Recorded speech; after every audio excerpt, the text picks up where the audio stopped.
예수님, 네, 오늘은 그 성 안드레아 사도 축일입니다. 혹시 안드레아 축일 맞으신 우리 형제님들 계신가요? 안드레아? 우리 형제님 두 분이시네요. 네, 오늘 축일 맞으신 두 분께 축하의 박수 보내드리시기 바랍니다. 네, 안드레아는 뭐 누구신지 잘 아시죠? 모르세요? 아시죠? 그럼 그냥 넘어가겠습니다. 네, 뭐 안드레아는 형이 누구인지 아시죠? 형은 베드로, 네, 동생이 안드레아. 그런데 안드레아가 먼저 세례자 요한의 제자가 됐어요. 그래서 세례자 요한의 제자로 있다가 세례자 요한이 또 이 안드레아를 예수님께 인도를 하죠. 그래서 안드레아가 예수님을 따라가죠. 그리고 예수님과 함께 머물렀죠. 예수님을 체험한 후에 이 안드레아는 자기 형한테 달려가가지고 형한테 내가 메시아를 만났다라고 하죠. 네, 그래서 그 베드로를 자기 형을 또 예수님께 인도하죠. 자, 그렇게 해서 그 베드로는 예수님의 수의 제자가 될 수가 있었죠. 자, 이렇게 그 안드레아는 어부, 또 베드로도 역시 마찬가지로 어부였고 그런 어부의 그런 생업을 다 포기하고 예수님을 따르는 형제, 아주 용감한 형제들이죠. 자, 그것뿐만 아니라 또 예수님의 그 복음을 선포하다가 두 분 다 순교를 하시죠. 네, 그렇게 해서 두 분이 다 정말 용감한 그런 멋진 형제라고 얘기할 수가 있겠습니다. 네, 오늘 안드레아 축일 맞으신 분들께 진심으로 축하드리고 안드레아 사도가 우리에게 남겨주신 그러한 그 정신을 우리도 이어받아야 될 거라고 생각을 합니다. 자, 오늘 또 이 책에 대해서 같이 이야기하는 시간입니다. 죽음, 가장 큰 선물. 네, 잘 모르시는 분은 죽음이 어떻게 선물이 돼? 말도 안 되는 소리다. 뭐 이런 이야기 할 수 있겠지만은 잘 이 책을 읽다 보면은 죽음이 왜 선물로서 우리에게 주어질 수 있는가, 이런 것을 잘 이해할 수가 있겠습니다. 또 저도 이 책을 읽어가면서 정말 영성가, 이 헨리 나웬이라는 이 영성가가 왜 이 위대한 영성가인가, 이런 거를 많이 제가 깨닫습니다. 정말 보는 눈이 달라요. 네, 참 그냥 저 같은 경우는 그냥 넘어가는 그런 건데도 불구하고 하나하나 세심히 그런 거를 잘 관찰하고 보면서 거기에서 큰 어떤 의미, 이런 거를 이렇게 건져내고 그런 것을 우리에게 얘기해 줄 때 정말 그렇구나, 이런 거를 많이 깨닫습니다. 자, 이제 오늘 분량이 사실은 좀 그동안 저도 피정 갔다 오고 또 그 전에 무슨 행사도 있고 그래가지고 그동안 이 책을 다루지를 못했는데요. 그 내용을 전부 다 얘기하기는 어렵겠지만은 몇 가지만 좀 말씀을 드리고자 합니다. 우선 이 저자가 그 기쁨에 대한 이야기를 하고 있습니다. 기쁨이 두 가지가 있는데, 그 첫 번째 기쁨은 주로 우리가 이제 많이 느끼는 거죠. 예를 들어서 그 학교에서 큰 상을 탔을 때, 공부를 잘해가지고 상을 탔을 때 기쁨, 또 이 저자가 하는 건 자기가 대학교의 교수로 임명되었을 때 그때 기쁨을 잊지를 못한다. 그리고 또 자기가 쓴 글이 책으로 발간되었을 때라든지 또 박사 학위를 수여받았을 때, 이럴 때 굉장히 기뻤다는 거죠. 자, 그런데 이러한 기쁨은 다른 사람들하고 비교를 했을 때 다른 사람들과는 뭔가 다르게 내가 어떤 일을 해냈다는 그런 기쁨이라는 거죠. 그러니까 다른 사람들과 다르기 때문에 오는 기쁨이라는 거예요. 자, 그런데 이 저자는 물론 뭐 그게 나쁘다는 건 아닌데, 그러한 기쁨은 잘못하면은 이기적인 기쁨, 자기 중심적인 태도에서 나오는 기쁨이 될 수도 있다. 이런 거를 지적을 하고 있어요. 굉장히 날카롭게 지적을 하고 있는 거예요. 우리는 기쁘다, 그럼 기쁘잖아요. 저도 고등학교 때 반 전체에서 또는 뭐 학년 전체에서 뭐 10등 안에 들면은 막 그거 뭐 이런 거 주거든요. 상장 같은 거. 그거 받고서 그냥 부모님한테 보여드리려고 막 집에 가서 부모님께 보여드리고, 왜 부모님 기쁘게 해드리려고 이제 생각을 했는데, 저가 이제 그런 거라든지 우리가 살아가면서 일상 안에서 그런 기쁨이 대부분 이 첫 번째 기쁨이에요. 자기의 기쁨. 그런데 이것이 조금 변질돼 버리면은 이기적이고 자기 중심적인 그런 태도에서 나오는 기쁨이라는 것도 있다는 거예요. 그러니까 그것의 예를 갖다가 어디에 두냐면은 바리사이. 우리 그 복음에 보면은 바리사이가 나오는데, 바리사이가 하고 세리의 기도 비교하는 내용이 나오잖아요. 이제 바리사이는 딱 그 성전에 들어와 가지고 이 제대 앞에 가까이 와서는 목을 뻣뻣이 해두고 하느님한테 뭐라고 그래요? 자기는 다른 사람들과는 달리 나는 강도짓도 안 하고 불의한 짓을 저지르지도 않고 간음도 하지 않고 저 세리와 같은 저런 죄인하고는 저는 너무나 다르게 이렇게 살아왔습니다. 하느님, 이렇게 다르게 살아오게 해주셔서 감사합니다. 이렇게 기도했잖아요.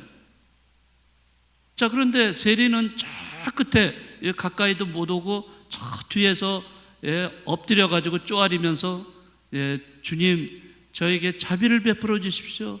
이 죄인을 용서해 주십시오. 자, 그런 기도를 드렸잖아요. 자, 그럴 때 누구의 기도를 하느님이 들어주셨을까? 뭐 당연히 복음에 보면 세리의 기도라고 나오죠. 왜? 바리사이는 그렇게 열심히 율법을 잘 준수를 했는데 왜 바리사이의 기도는 들어주지 않으시고 세리의 기도를 들어주셨을까?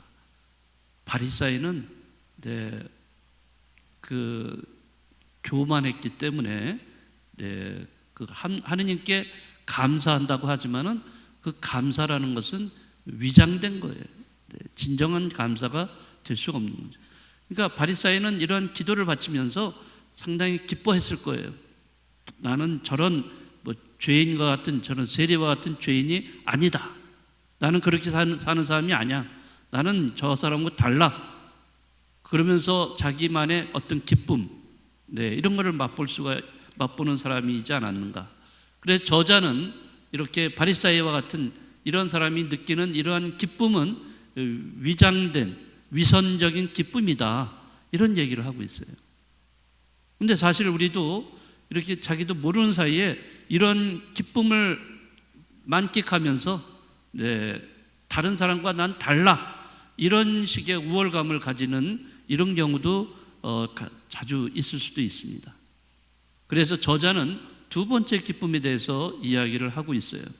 두 번째 기쁨은 모든 사람들이 서로 같이 형제 자매가 되는 그런 기쁨이라는 거죠. 같이 형제 자매라는 것을 깨달았을 때 오는 그 기쁨, 그게 진정한 기쁨이라고 이야기를 하고 있습니다. 사례로서는 아주 옛날이 거지만은 60년대 그 흑인들이 차별을 받았잖아요. 백인들한테 차별을 받았을 때 민권 운동을 벌여서 그 차별을 없애려고 많이 노력을 했습니다. 그럴 때 거기에 나가서 이렇게 운동을 할 때 거기에 백인들도 뜻이 있는 사람들은 나왔어요. 같이 흑인들만 한 게 아니라 백인들도 그러한 그 차별을 하면 안 된다, 이런 생각을 갖고 있는 사람들이 나와서 같이 운동을 벌였을 때 그 백인과 흑인이 같이 만나서 거기에서 형제 자매가 된 거예요. 네? 그 순간에 형제 자매가 됨으로써 거기에서는 서로 간에 그 기쁨이 넘칠 수가 있었고, 그래서 내가 너를 사랑하고 너도 나를 사랑하고, 자, 그래서 이런 사랑 안에서 서로 기쁨과 또 즐거움, 또 어떤 웃음과 눈물이 함께 그것을 공유할 수 있는 그 순간이 될 때 이 기쁨은 이루 말할 수가 없는 기쁨이라는 거죠. 영원히 잊을 수 없는. 왜?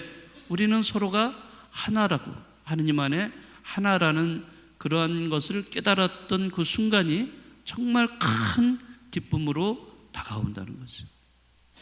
여러분들도 미사 중에 우리는 성체를 다 같이 모십니다. 그 성체를, 똑같은 성체를 누구나 다 이렇게 모시면서 우리는 하느님 안에 형제고 서로 자매라는 것을 그 순간에 우리는 깨닫고 일치하는 그 시간을 갖습니다. 그 순간, 그 일치하는 그 시간이 얼마나 기쁨의 시간이 되겠습니까? 근데 우리가 세상에 보면은 다 자기 잘났다고, 자기만 더 우월하다고, 나는 너와 달라, 이런 식으로 해서 차별을 하고, 자, 이렇게 하는 세상. 그렇게 해서 차별을 하고 구별을 해가지고 자기만이 돋보이게 하고 자기 만족에 취할 때 그게 정말 진정한 기쁨인가? 그렇지 않다는 거죠. 그래서 이 저자는 그러한 것을 이야기하면서 이 두 번째 기쁨을 가지고서 죽음에 대한 이야기를 하고 있는 거예요. 죽는다는 것, 이런 것들도 우리가 형제 자매라는 거 생각을 한다면은 그 죽음을 잘 맞이할 수 있도록 해주는 것 그 자체도 기쁨이라고 할 수가 있는 것입니다.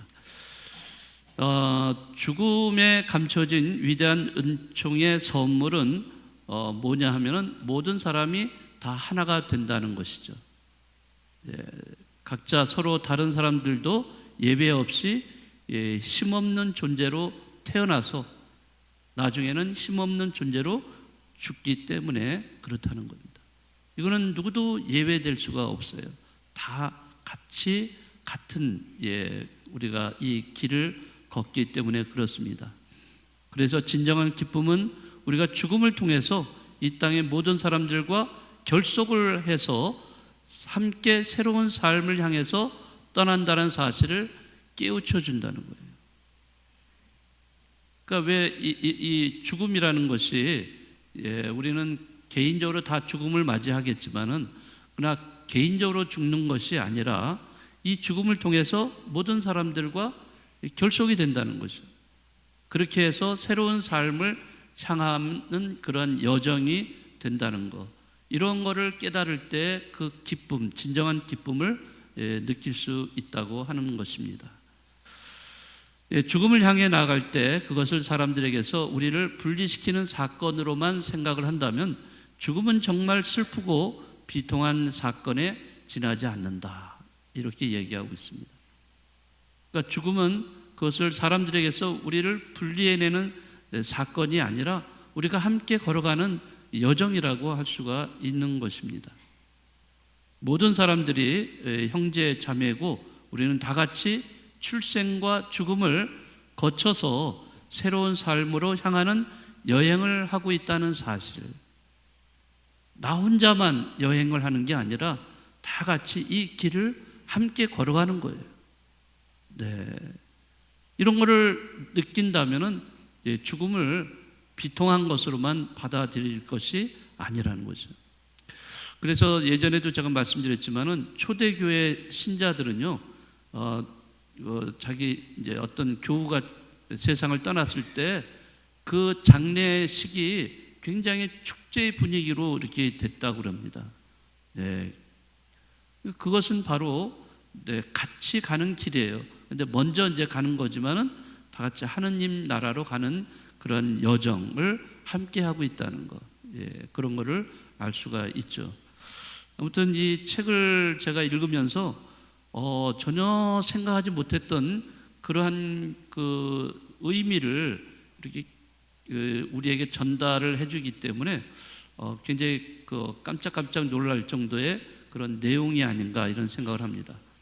또 이 저자는 이런 얘기를 해요. 우리는 다가올 세대의 부모다. 부모라고 얘기를 하고 있습니다. 네, 다른 사람들을 위해서 죽는다는 것은 곧 다가올 세대에게 부모가 된다 하는 뜻을 이야기하고 있습니다. 네, 그래서 거기에 해당되는 성경 구절은 요한복음에 있는 말씀인데요. 밀알 하나가 떨어져서 죽지 않으면 하늘 그대로 남아있고 죽으면 많은 열매를 맺는다 하는 그런 말씀을 인용을 하고 있습니다. 그래서 죽는다는 것이 그것으로 모든 것이 끝나는 것이 아니라는 거예요. 그렇잖아요. 밀알이 죽으면 어떻게 돼요? 그걸로 끝납니까? 많은 열매를 맺잖아요. 죽어야만 많은 열매를 맺을 수 있습니다. 이 저자는 죽음을 그런 방식으로 해석을 하고 있어요. 그 저자는 자기 어머니에 대한 이야기도 하고 있습니다. 어머니가 돌아가셨는데 돌아가신 지 몇 년이 지났지만 어머니는 계속 자기 삶 안에서 계속해서 열매를 맺고 있다라고 얘기하고 있어요. 네, 여러분들 아마 부모님들 아니면 형제들 집안에 돌아가신 분도 있을 겁니다. 돌아가신 분들이 그냥 그걸로 죽은 걸로 끝나진 않잖아요. 네. 이 저자는 내 마음속에 항상 함께 하시면서 그분이 돌아가신 분이 열매를 계속 맺고 있다는 거예요. 죽은 분이지만 세상을 떠난 분이지만 그분이 남긴 것은 가지고 열매가 계속 맺혀지고 있다는 거. 이런 이야기를 하고 있습니다. 예수님에 대한 이야기도 마찬가지. 예수님도 사실 그렇게 오래 사시지 못했잖아요. 몇 살에 돌아가셨죠? 아세요? 저는 모르는데요. 네, 아무튼 한 40살도 안 돼서 돌아가신 거죠. 네, 40년도 못 사셨지만은 그분이 돌아가시자마자 그분을 따르던 그 제자들부터 해서 많은 사람들이 거의 다 떠나가고 말았습니다. 다 떠나갔어요. 예수님의 삶은 모든 면에서 외적으로 볼 때는 다 실패작이었다는 거죠. 성공도 거두지 못하고 대중의 인기도 사라져 버리고 가졌던 힘도 다 사라져 버렸습니다. 그러나 지금껏 예수님의 삶처럼 열매를 맺는 삶은 거의 없다라고 이 저자는 이야기하고 있습니다. 그러니까 예수님의 사셨던 삶의 온전한 그 의미는 그분의 죽음 이후에야 비로소 드러났기 때문입니다. 네. 자, 이것도 예수님만에 해당되는 것이 아니라 우리 모두도 그렇습니다. 네. 우리도 죽는 걸로 다 끝나는 게 아니라 그 이후에 그 열매를 맺어간다는 거죠. 자, 여러 가지 사례들도 있고 이야기들도 많은데요. 네, 어쨌든 우리가 죽음이라는 것을 그저 하나의 죽는 것으로 모든 것이 내 존재가 끝나는 것이 아니라는 것. 네, 그 존재는 열매를 맺게 되어 있다는 거죠. 죽은 후에도 계속 그 후세대를 위해서 열매를 맺어가고 있다는 거예요. 그런 면에서 이 저자는 다음 세대의 부모다 이런 얘기를 하고 있습니다. 네, 아무튼 참 좋은 그런 이야기들, 여러 가지 이야기들이 많은데요.